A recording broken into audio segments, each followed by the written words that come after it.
केली का विषमता माप। केली ने शतमक व मध्यका के ऊपर आधारित विषमता माप दिया है और शतमक पर आधारित होने के कारण ये श्रेणी के 90% मूल्यों पर आधारित है, यानी केवल ऊपर के 10% 80% मूल्यों पर आधारित है। ऊपर के 10% मूल्य और नीचे के 10% मूल्यों को इसमें छोड़ा जाता है। बाकी श्रेणी के 80% मूल्यों का ध्यान रखते हुए विषमता माप ज्ञात किया जाता है। जब सीमांत मूल्यों को छोड़ना हो या सीमांत मूल्यों का ध्यान नहीं रखना हो, श्रेणी के मध्य के 80% मूल्यों का ध्यान रखना हो, तो उस स्थिति में केली का विषमता माप ज्ञात किया जाना उपयुक्त रहता है। और केली के विषमता माप के अनुसार 90वें शतमक में से मध्यका को घटाएं या मध्यका में से 10वें शतमक को घटाएं, इन दोनों का जो अंतर आएगा यानी P90 माइनस M और M माइनस P10, ये दोनों में जितना अधिक अंतर होगा विषमता उतनी ही अधिक होगी। और ये दोनों अगर बराबर है तो इसका मतलब श्रेणी में विषमता का अभाव है। और P90 माइनस M या M माइनस P10 को आगे हल करेंगे तो प्राप्त हो जाएगा P90 plus P10 minus 2M। यानी जिस तरीके से बाउले का चतुर्थकों पर आधारित माप था Q3 plus Q first minus 2M, उसी तरीके से ये भी होगा P90 plus P10 minus 2M। यानी 90वें शतमक में 10वें शतमक को जोड़ देंगे और मध्यका का 2 गुना घटाएंगे तो प्राप्त होगा केली का विषमता माप। और इसका जो मूल सूत्र है या जो मूल आधार है वो P90 minus M minus M minus P10, इसी को आगे हल करेंगे तो सारांश रूप में ये प्राप्त होगा। यह है केली का निरपेक्ष माप। जब एक ही श्रेणी के विषमता माप ज्ञात करने हो तो उस स्थिति में इस निरपेक्ष माप की गणना की जाती है। निरपेक्ष माप यानी एब्सोल्यूट मेजर। और जब एक से अधिक श्रेणी के विषमता मापों की तुलना करनी हो तो उस स्थिति में सापेक्ष माप यानी रिलेटिव मेजर ज्ञात किया जाएगा और इसके लिए विषमता गुणांक ज्ञात किया जाएगा। विषमता गुणांक इस मूल सूत्र में इसी का प्लस करते हुए भाग दे देंगे तो ये विषमता गुणांक होगा। और जब 2 या 2 से अधिक श्रेणियों के विषमता मापों की तुलना करनी हो तो विषमता गुणांक ज्ञात किया जाता है।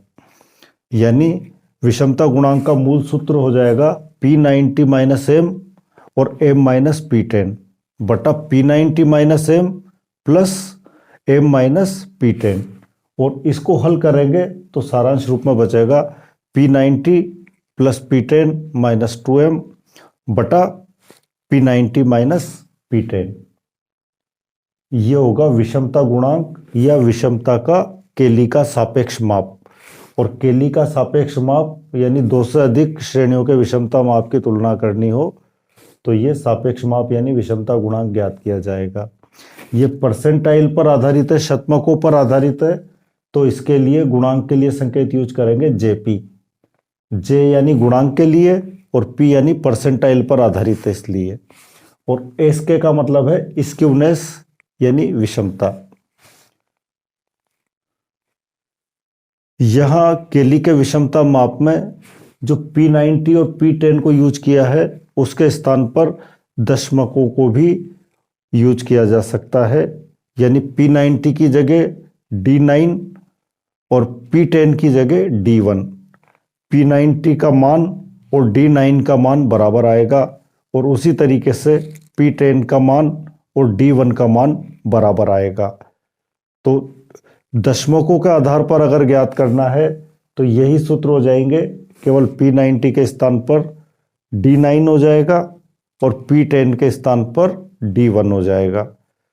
D9 यानी 9वां दशमक और D1 यानी पहला दशमक।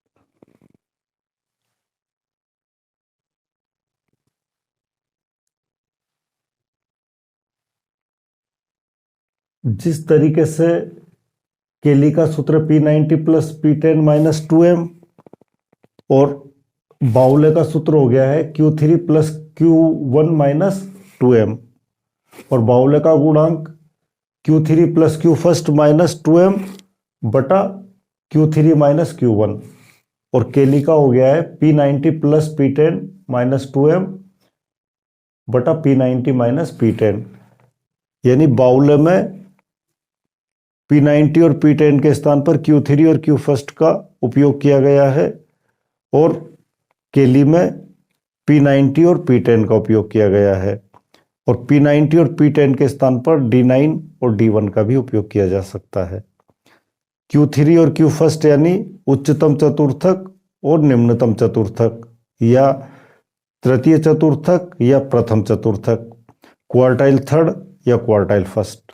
P90 यानी परसेंटाइल 90 या 90वां शतमक, P10 यानी 10वां शतमक या परसेंटाइल 10, D9 यानी 10वां 9वां दशमक और D1 यानी पहला दशमक। ये बाउले का और केली का जो सूत्र है वो केवल इनमें अंतर इतना है कि बाउले ने चतुर्थकों का प्रयोग किया है और केली ने शतमकों का प्रयोग किया है और बाउले का विषमता माप श्रेणी के 50% मूल्यों पर आधारित है और केली का 80% मूल्यों पर आधारित है, जबकि कार्ल पियर्सन का माप श्रेणी के 100% मूल्यों पर आधारित है।